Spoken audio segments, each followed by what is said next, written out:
Il a un rôle essentiel dans l'entourage des capitales de Québec. Établir des partenariats avec des entreprises de la grande région de Québec implique beaucoup de travail et de doigté. Passionné de son domaine, Bobby Barry explique son intérêt envers son emploi estival. Premièrement, c'est du sport. J'ai été élevé dans le sport.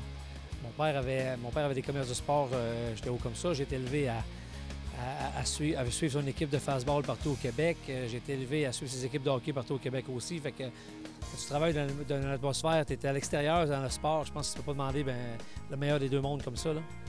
Et quand c'est l'été, c'est priceless de travailler au stade, hein? Définitivement. C'est sûr, il fait beau. Pas tout le temps, mais même quand c'est la seule chose qu'on ne contrôle pas, c'est la température. Fait que, mais comme aujourd'hui, regarde, la terrasse va être pleine. Les gens sont. Quand tu viens au baseball, tu viens prendre une bière, tu viens regarder un match de hockey, tu es festif. Fait que les gens sont de bonne humeur. Fait que tu côtoies du monde des in, des out qui sont de bonne humeur. Fait que c'est quelque chose qui est intéressant. Apprenons à connaître davantage le travail de celui qui dirige aussi dans la Ligue nord-américaine de hockey. Et en gros, tu sais, on touche à beaucoup de choses, peu importe le titre qu'on peut avoir au capital.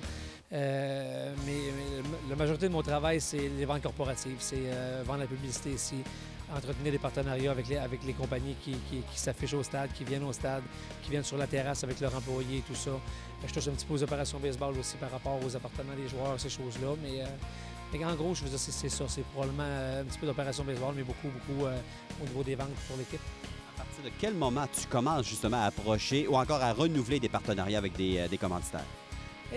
Il y en a qui se font présentement, en fait. Il y en a qui se font présentement. Il y en a qui se font à la fin de la saison. Il y en a qui vont se faire plus sur la fin de l'hiver, l'année d'après, quand les budgets sortent et tout ça. Mais c'est un travail de longue haleine où est-ce que les gens viennent au stade et on essaie de s'occuper d'eux autres, des in, des out aussi, excusez pour l'anglicisme. Puis, tu sais, quand on regarde année après année, ça fait 18 ans les capitales, puis les gens qui sont sur la clôture, si les ententes corporatives qui sont là depuis nombre d'années, je pense que les gens croient au produit. La notoriété des capitales est établie à Québec. C'est une organisation qui est sérieuse, c'est une organisation qui est professionnelle depuis nombre d'années.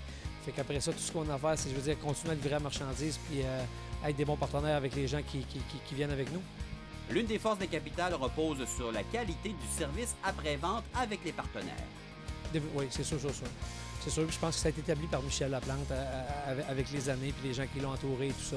Mais je veux dire, les gens viennent ici, ils savent qu'on est proche du peuple. En fait, on est proche du peuple. On n'est pas à la carte où est-ce que les gens investissent puis c'est comme ça. Je veux dire, c'est pas ça. On s'adapte à eux, ils s'adaptent à nous aussi, puis on veut être friendly avec eux autres. C'est pour ça que quand on regarde année après année, les gens reviennent, puis c'est le fun comme ça. Je veux dire, je pense qu'il y a beaucoup de liens d'amitié qui sont créés avec toutes ces ententes corporatives-là, puis c'est le but de l'exercice pour nous autres. Comme mentionné précédemment, Bobby se retrouve à la barre de la formation de Thetford Mines de la Ligue nord-américaine de hockey. Difficile de concilier les deux emplois.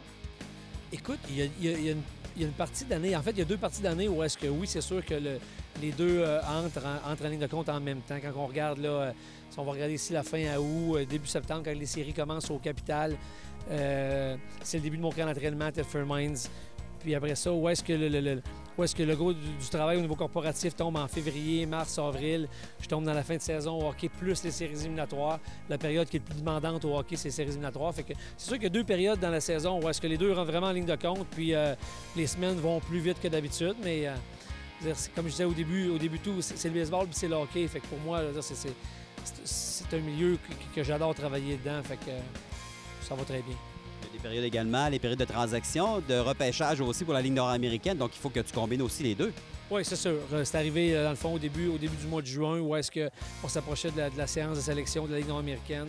Puis ici, on s'approchait des Cubains qui sont venus ici, ainsi que les Japonais. Fait que ça allait vite. Il y a eu 2-3 semaines où est-ce que manquait d'heures un petit peu à travers tout ça. Donc, quand les partisans qui viennent au stade et remarquent les nombreux partenaires un peu partout, sachez qu'un important travail s'effectue.